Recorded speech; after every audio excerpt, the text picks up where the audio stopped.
Sanibonake, Zamani Zulu Nation. Welcome to Storytime with me, Zamani. This is Ilobolo by Robert Mchunu, read by Tembisi Lendlovu. Over there's a little settings button that you can slow down the video with. It's awesome for learning.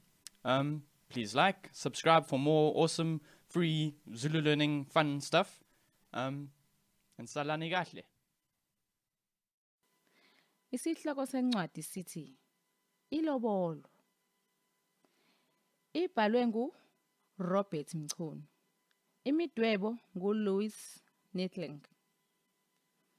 Sesiyaqala-ke siyafunda. Uthando lokuqala lukaMnumzane Ngubane kwakuzinkomo zakhe.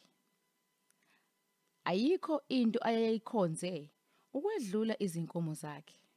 Noma ngabe wayekhuluma ngani, izinkomo zazingasali ngaphandle.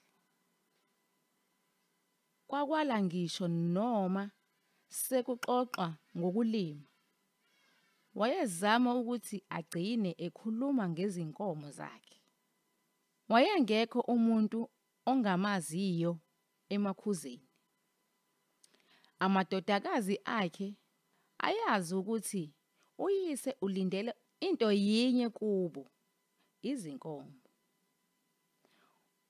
Uma umnumzane ebona izinkomo zakhe zihamba egcekeni, wayezihasha asho izibongo zazo. Zonke zazinezihasho zazo. Kwakukhona ezinkabini zakhe oHawukani, ofelo kwakhe, oThekwini, oJamludi, oMnyamana, oManjunju nezinye. Kepha injabulo kaMnumzane Ngubane yayingasemkhulu ngoba izinkomo zakhe eziningi zase zantshontshwa amasela. Ayezintshontsha ngokushiyana. Ngelinye ilanga ekuseni, uNgubane wayezihlalele ephumulile kwakhe. Engazelele wezwa kukhuleka umuntu esangweni ethi, Baba Mbomvu, siyakhuleka ekhaya. Thina bakwaMhlongo, oNjomani, sizocela isihloko esihle." uNgubane wamangala. Wayengalindele ukuthi omunye wabatwana bakhe wayesengalotsholwa. "Nivelaphi bo?" kubuza uNgubane. Sakunengeka efihla nenjabulo yakhe. "Sivela kwaNjomani, kaMgaphi, kwabuhle kuyeza," kuphendula izwi ngasesibayeni. Wathatha induku yakhe waphuma. Wema wabuka ngasesangweni. Wabona amadoda amabili emile nezinduku zawo ngasesibayeni. Wathatha amagxathi ambalwa wasondela kuwo lamadoda ayezolobola. Wayethokozile ukuwabona.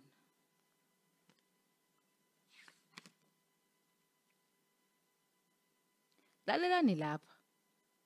Uma niqinisile ukuthi nizocela ubuhlobo kuleli khaya, hambani nibuye nezinkomo enizolobola ngazo, kusho uNgubane. uNgubane wababuka behamba. Wamamatheka wathi kumkakhe, "Uyabona nkosikazi, kuyangijabulisa lokhu okuzokwenziwa kuleli khaya namuhla. Uma sebengilobolele, ngizohamba nami ngiyoqedela izinkomo ezimbili ezasala mhla ngilobola wena."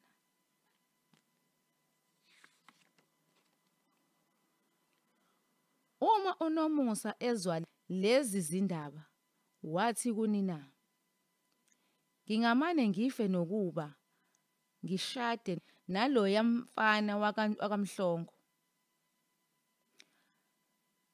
Abantu bathi abakamhlongo abathembekile.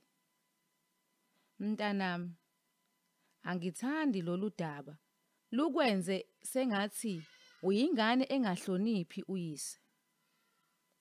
Nami kodwa angimthandi lo yamfana. Angithi kuthiwa akasebenzi. Uzithathaphi pho lezi zinkomo azosilobolela ngazo? Uphendula uMantombela. Sekudlule isonto, umnumzane Ngubane wayehamba eziculela, wayethokozile, azi ukuthi izinkomo ziyalethwa. Weza wazobuza uMantombela ukuthi sebelungiselelwe na abakhwenyana. uMantombela wathi, yebo. Utshwala bulungile, kanti nenkukhu namadombolo sekulungisiwe. uNgubane wahleka yedwa, ejabule ngezinkomo ezazingena esibayeni sakhe. Wayazi ukuthi uzohlonishwa endaweni ngoba kwakungeyona into ejwayelekile ukuba intombazane ilotsholwe ngezinkomo eziyi11. Izinkomo zazilokhu zisondela. Uma sezisesangweni, uNgubane waqala wahlina. Kukhona okungalungile. Izinkomo zaqonda ngqo esibayeni. Mamo, zazisazi lesi sibaya. uNgubane wasondela esibayeni. Wazibhekisisa lezi zinkomo. Wanyukubala. Wayezazi lezi zinkomo.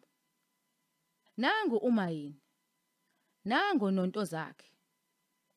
Waphenduka ngokusheshsha waqonda endlini elande umkhonto nesagila sakhe.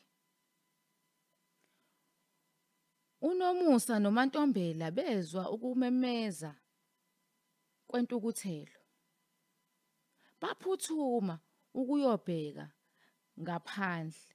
Babona uNgubane exosha abakhongi. Abakhongi bagcwala isiganga bebaleka. Masela, bakhohlisi, mahumusha, ningaphinde nisondele nje kulo muzi. Iyaphela, ifundwa nguThembisile Ndlovu. Wena usemncane mfana wami mina ngiyokuhlaba ngiyokuthela.